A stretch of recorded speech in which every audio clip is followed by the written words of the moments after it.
I'll go right away and I'll explain.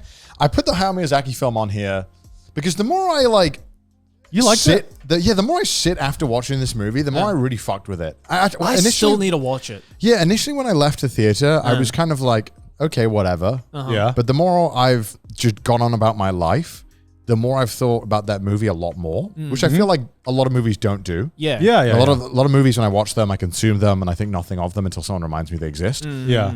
But this is one that I keep thinking about. And I don't know what that says about the movie, but it's really stuck with me. What are you thinking about it? I don't know.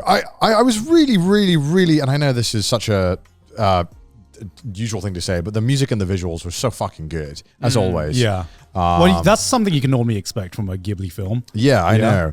Joe Hisaishi don't miss, man. He just doesn't. It's He really doesn't. Dude. Can you just be bad at I something? hate how talented he is. And it's annoying because I really, really don't enjoy Hayao Miyazaki as a person as much. Yeah.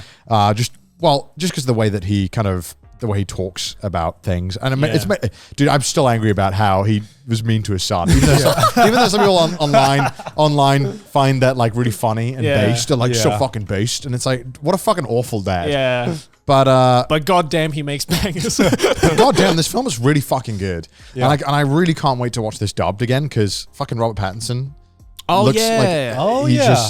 He just looked like he just was in Twilight once and took it personally, and now he's on a mission to be good in everything ever. So super stoked about it. But honestly, I haven't watched many Ghibli films, but it's definitely my favorite one out of all of them. I like this more than Spirited Away. Wow, really? But then again, I didn't grow up with Spirited Away. I watched it for the first time this year as well. Yeah. Wait, you did? Yeah. Oh, I didn't know that. If I ever said that I watched it before, I lied because I was self-conscious about not watching it. But I have now watched it. Wait, so what did you... Okay, now I'm curious as someone who just discovered Spirited Away in 2023. What did you think of it? I enjoyed it. Has it aged well? I thought it was good. I felt that because there was so many visual metaphors and a lot of different kind of... what's the word for this? I forgot how to explain this because my English explanations are bad. A lot of different messages and themes that I couldn't pick up on my first viewing. Yeah. That I then had to, like, when I read more about the movie and I realized I missed a bunch of things. Yeah. Because there's just so much going on. Yeah. Especially like visually, there's just like I would read about what each visual representation meant, and I was like, oh fuck, I had no way of figuring that out on my first watch. Yeah. And and I appreciated that, but at the same time, I felt like I really enjoyed The Boy and the Heron. I also went into it knowing fucking nothing. I said it to everyone in Japan. Yeah. Well, we did not have any marketing for it. It came out all. of nowhere. All I know is that they had that 1/6 sketch of the bird. Yeah. And I was kind of like, all right, let's find out. And also, I won't lie, for me personally, it was really fun and satisfying getting to watch film in Japanese and understanding the entire plot. Hell yeah. I was super stoked about that. And I felt like the only character I couldn't understand was the bird sometimes, because he'd be like, Doshio, nani kore? I was like, and he talked really fast. I was like, hold on, okay, let me try and like back up real quick. But everyone else I could understand pretty well, and I was really hyped about it. Anyway, and honestly, it was a fun time. I really want to rewatch it again, just so I can kind of articulate how I feel about it much better. But it really, really stuck with me, and I feel like that deserves something. No. Oh, damn. It's the one Japanese film that's just not in cinemas anymore. I guess. Right? Yeah. And and I think back to other films I've watched this year, and I think I enjoyed Oppenheimer more, which is why it's on this list as well. Yeah. And I wanted to put one movie on this list, and they're putting two. But Oppenheimer was probably, and I feel so bad putting it up there because it feels like such a cop-out. No, I mean, I watched Oppenheimer as well. It was fucking fantastic. It is a great film.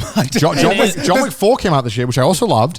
Yeah, I was surprised you didn't put John Wick down on here, which was... I feel like I've watched at least nearly, I want to say 80% of theatrical releases of English films in Japan. Right. And I've been trying to watch almost every film that's coming out. Did Oppenheimer come out in Japan? I didn't. I watched it in LA, but it's coming out this year. It's coming out in 2024. Oh, it is? It is. Okay. Oh, finally. I thought they were just never going to release it. So it is coming out. Okay. And there's a lot of other movies that didn't get theatrical releases that have been really highly rated, and I really want to watch. Yeah. But in terms of theatrical releases, this is the one I probably enjoyed most. It does help that I also watched it in like the fucking best theater I've ever been in my life. It was just a good film, and Agreed. I just wish that I could somehow pause a film and go piss in the theater. because I had to like That's my issue I had to as well. tactically think about when to piss. Yeah. And that's the only bad thing about it. But other than that, you know, it was such a fucking good film. That's Yeah. why, like, when I'm in the cinemas, I don't drink a single drop of water. So by the end of the film, I'm just like, But I was in the like cinema with drinking dehydrated. craft beers, and bro, it was Oh, game on. and they had craft beers in Bro, your it was cinema? craft beers, food. Yeah. I got wings. I got Damn. bottomless popcorn. Bro, only in America, man. in America, So good. Yeah. I'm telling you, Oppenheimer was the one film where I wanted like an 8-course meal during it. I was the only motherfucker in that whole theater eating, and I'd chew into the celery. It was and it would make like a bone crunching sound. It was so fucking good. Eating a juicy ass buffalo chicken wing when he's talking to Einstein. It was like, this is what life was meant to be. I still love how hype I got. How hype people get when you just see Einstein. Yeah. I don't know why. It was kind of high. I watched Barbie as well, and there was the whole, you know, Barbie versus Oppenheimer, but I thought Oppenheimer was I still by far the hadn't film. watched Barbie. It's fun. It's a really good I heard film. Barbie's more political than Oppenheimer is. That's Yeah, what I yeah. heard. I I In don't a know if weird that's- way, I yeah. heard that was a meme. I don't I know mean- how true it is actually.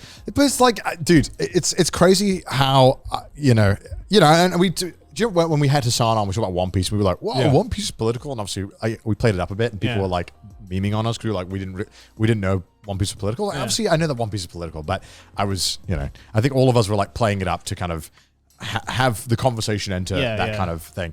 And there are a lot of media that are very, very political. The people, and I guess I'll talk about this when we talk about Final Fantasy. But like, I played Final Fantasy, and then people talk about the new one. They're like, man, I hope they don't get political about it. And I'm like, the whole game is super political. The whole series is political. And so much media is super political inherently because of the themes they're tackling, and people like they just ignore it because it's not what they want to deal with. But I felt like Barbie, people were like, man, I just don't like it's political. It's like, oh, fuck off. You watch so much political shit, but suddenly when it's about a topic that makes you slightly uncomfortable, it's too political now. Literally Fuck every off. Final Fantasy is big military organization takes over corrupt There's religious organization. So many games, so much media you consume is way more political than people like to admit. But the moment it's about a kind of politics that they kind of really don't want to be faced with, that's when they start being like, and I felt Barbie, unfortunately was one of those where it was Yeah, like, well, hey. I think this goes like two ways, right? Yeah. To play devil's advocate, a lot of people would just want to watch media for like to escape the life. Absolutely. Yeah. As escapism, to escape the life they're living right now. right. And obviously there are a lot of different political things and pretty much baked into every single piece of media that you consume. But some stories might hit a little too close to home than other stories. I think the most like recent one I can think of that I watched recently was, you watched Pluto, right?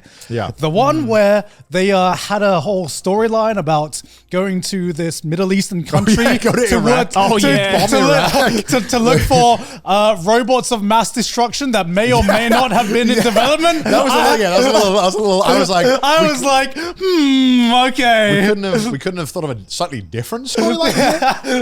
I was like, I have no doubt this is not inspired by real events at all or real politics, Yeah, and I think that's why One Piece and like Final Fantasy Yeah. do really well is that the messages are real, but they're not grounded in anything that you can like be like, oh, they're talking about this. They're also Yeah. more generalized, right? So it's harder to like pinpoint like, oh, they're referencing this particular thing. And the only thing I can probably, in that sense, that the people didn't like about Barbie is probably because Barbie sometimes would just straight up talk to you about what it was trying to tell you. Yeah. Which Yeah. I think is It's too on the nose. it's and also, I felt like the message was getting across anyway sometimes without needing to tell people. I think the moment you're telling the audience, hey, this is the problem, or hey, this is the politics we're talking about, it's like, okay, well, I gotta figure that out myself. Yeah, I think it's inherently what the message is and how you portray that message.